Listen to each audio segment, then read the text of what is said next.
poliartrit, poliartroz, reumatoidniy artrit, kossartroz, suyak yemirishlari kasalliklariga ham ko'p so'ralyapti, foydasi qanday bo'lyapti deb.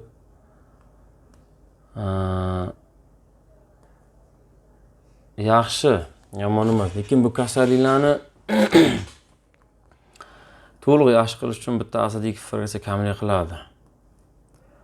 O'zi men har doim aytaman, organizmni tozalash kerak, очищение, ichda surish kerak. Endi tozalash deganda nimani nazarda tutasiz deysiz, shu organizmni ochliklar qilib, ichlarni bir sira surib, tozalovlar bilan shug'ullanish kerak. Bir vaqt o'ziga. Bugun kasalliklarga shart bunday qilmasa bo'lmaydi. O'sha bir masalan mana shuna holat bo'lyapti. Ikkita dugona kelyapti.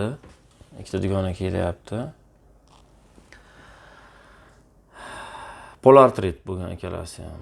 Qo'llar butun bo'g'imlarda hamma joyda og'riqlar bor. Bir xil desa ham bo'ladi ular og'riq. Sutkada 2-3 martagacha og'riq qoldiruvchi dori ichar ekan. Uxlolmaydi, uyqu yo'q, yurishlar juda xuddi urib tashlaganday bo'ladi-ku odam. Bir vaqtga boshlayapmiz kapelnitsa. Meniki aytdim. Endi mana shunda bizda odamlar kapelnitsa qo'yib, bittasi foyda ko'ryapti-ku, keladida shu kapelnitsani olay deydi. Yengilni ko'ray deydi. Bozorga chiqadilar, ishlaydilar ikkalasi ham, lekin shu ahvolda. Bizda yiqilib qolguncha oxirgi nuqtagacha bo'lguncha ishlab yuraveradi, davolanishni o'ylamay. Keladi-ku, shu bitta kapelnitsani olsam, bo'ldi, yaxshi bo'lib ketsam deydi. Bitta kapelnitsa bilan erisha olmaysiz. To'g'ri, mana olyapti, zo'r quvvatga to'layapti, energiyaga to'layapti. Og'riqlar yo'qoladi-ku, bir xilda umuman yo'qolib ketyapti. Lekin bular vaqtinchalik-da bu. Vaqtinchalik bo'ladi. Yana ichkari bilan shug'ullanmasa bo'lmaydi. Qisqasi, o'sha 2 kishi keldi, 2 ta ayol. Bir vaqtga boshlayapmiz. Bittasi birinchi kun, bir xil doza, bir xil kasallik. Bittasi birinchi kun olgandan keyin ertasi kuni kelib xursand bo'lyapti. Zo'r, men o'zi sezdim men yaxshi effektini. Og'riqlarim kamaydi, uyqularim, umuman uxlamay qo'ydim oxirgi vaqtlar. Uyqularim zo'r bo'ldi. Yaxshi dam oldim shu bugun. Deb kelyapti. Ikkinchisi oldingidan battar bo'ldim deyapti. Qo'zg'ayapti-da uni. Kasallik bir xil bo'lgan bilan, nomi bir xil bo'lgan bilan hammada har xil kechadi. Birinchi qo'zg'alish bo'ladi. Dedim-da, shu ayolga aytdim, qo'zg'aladi, bir xillarda qo'zg'alish holat. Keyin organizm qanchalik toksinlarga to'lganligiga ham qaraydi. Men hozir shu Telegram, internetdan o'chiray 1 minut. Keyin mana shunaqa bo'ladi dedim. Xo'p, yig'ilib boradigan darajada qo'zg'aganda shu chida olmadim deyapti. Qo'rqyapti ikkinchi kelishiga. 3 kun chidab ko'ring, sabr qilib ko'ring dedim. Bu ayol o'sha dugonasi birinchi kun yaxshi bo'lgan ayol, birinchi kun yaxshi bo'ldi, ikkinchi kun undan ham yaxshi bo'ldi, uchinchi kun u dugonasi qanday qo'zg'agan bo'lsa, shunday qo'zg'adi keyin meniki uchinchi kunga.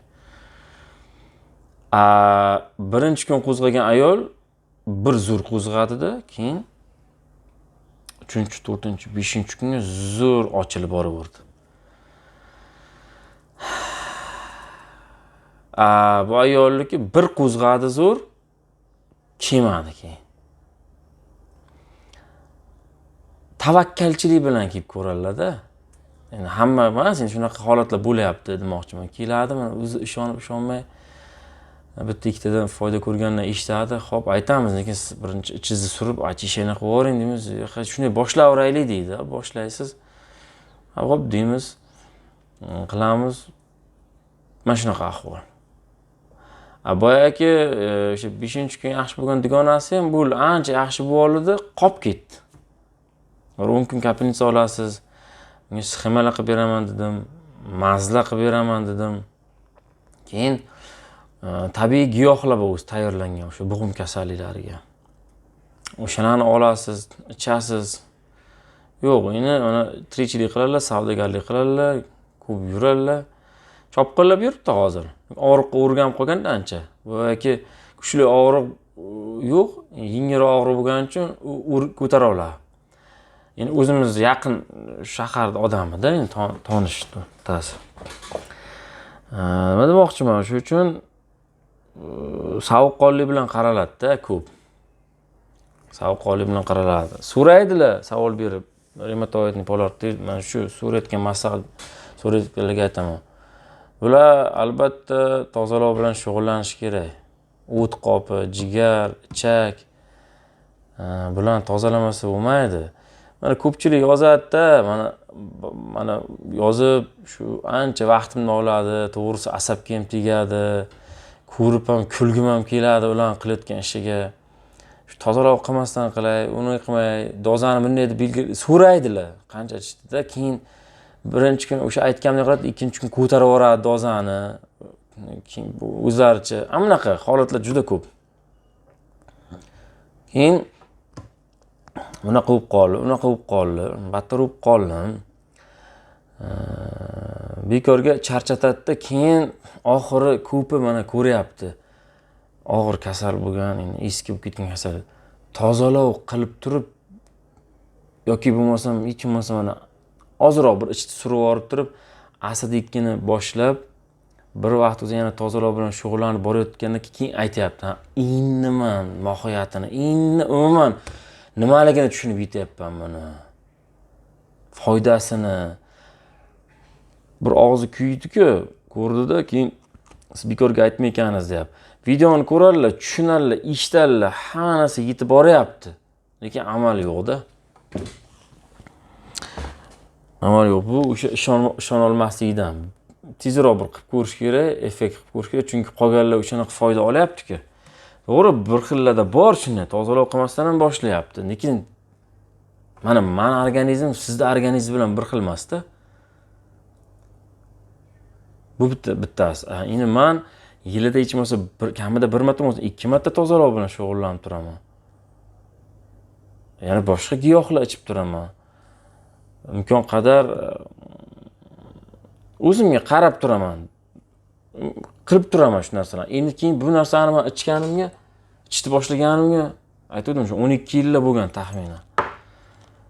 12 yillar bo'lgan. Men hattoki 2 grammdan bir vaqt o'zi 2 grammdan ichib yuribman-ku hozir 2 mahal. Hattoki bir marta shu birdan 3 gramm ko'targanim uchun o'sha sal boshimni aylantirdi. Bundan risk ko'targanim uchun. Hattoki men organizm o'rgangan bo'lsam. Asta-selikdan o'rgatishga, zaharda ham xuddi shunday organizmga moslashtiradilar. O'zi bu zahar bu. Bu zahar, 3-darajali zahar. Aslida 3 esa 2-darajali zahar. Mana shu qoidalarni e'tibor qaratish kerak.